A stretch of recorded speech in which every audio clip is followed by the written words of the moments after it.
Charles Rosa, Kevin Aguilar, and this one is a interesting fight. It's tough, actually kind of tough to call.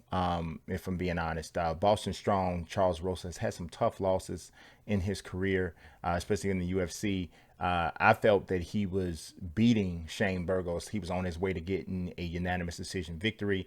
Got caught in the third round, even though I had him winning the first two rounds and winning the third round as well before he got caught and ended up getting stopped. And you could even make the argument that the stoppage was a slightly bit premature in the third round. But he lost that fight. He beat Manny Bermudez. Then he got just completely manhandled on the ground in his last fight by the Arkansas Thug. I mean, my man is. I'm telling you guys, I know we're not here right now to talk about Bryce Mitchell, but Bryce Mitchell is stupid good.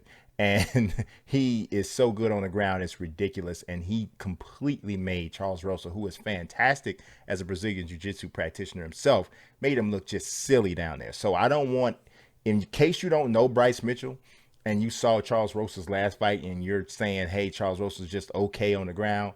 Now, Charles Rosa's above average on the ground. Bryce Mitchell's on another planet. And I think that that's what you saw. Now, Aguilar, he doesn't want to go to the ground. He has fantastic takedown defense. He has a very wide back, long arms.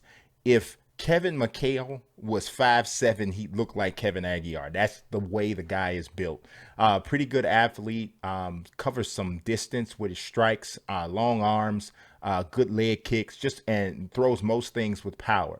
But he doesn't have the greatest defense. He absorbs quite a few shots if you look at him fight, but he does have a pretty good chin. Charles Rosa is a guy who fights.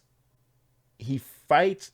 If I was to compare Charles Rosa's stand-up game, it's like he's a lightweight version of Elias Theodoro, only he's more active than Theodoro is and not quite as just to watch fight. He's switching stances. He's throwing switch kicks. He's spinning. He's throwing spinning back fists. He's doing all this different type of stuff.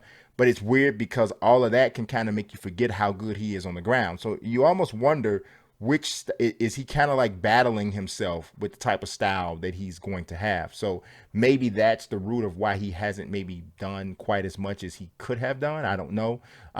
But this fight is interesting. Aguilar's a minus 172 favorite according to Bet Online. Charles Rosa's a plus 147 underdog.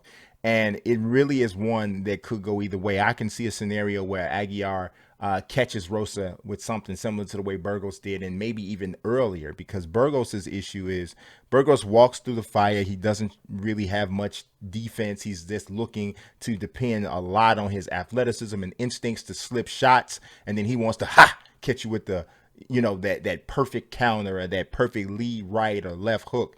And he gambled and ultimately got it in the third round, but he could have lost that fight had he not connected with that shot. Aguilar's not that way. He's much more technical as a striker, keeps his hands up, approaches. And Rosa, I tend to believe Rosa may need to win this fight on the ground. And because Aguilar is traditionally so good at stopping takedowns, and Rosa hasn't really proven himself to be good at getting a fight to the ground. I was leaning towards taking Rosa to win this fight, but I just don't think that stylistically this is a good one for him. I think Rosa could win for sure. I think he could win this fight kind of dancing around for 3 rounds, able to stay out of harm's way with Aguilar, able to land enough power shots to score. I don't think he can hurt him. I mean, he hit Burgos flush several times, and Burgos never moved. And we've seen Burgos get stopped and knocked out by Calvin Kattar, so we know he can be stopped. So it's Rosa more pity patting with his stuff and just not generating a lot of power. And I don't know if you can beat Aguilar with that kind of striking game. And if you can't get him to the ground, I got to go with Aguilar getting the victory either by a lopsided unanimous decision or I think he gets the stoppage. I hate to say that about Rosa because the dude is a gamer for sure. He comes, he brings it, but I don't think this is the right fight for him. I think he ends up dropping this one as well. And Aguilar continues to move up in the division.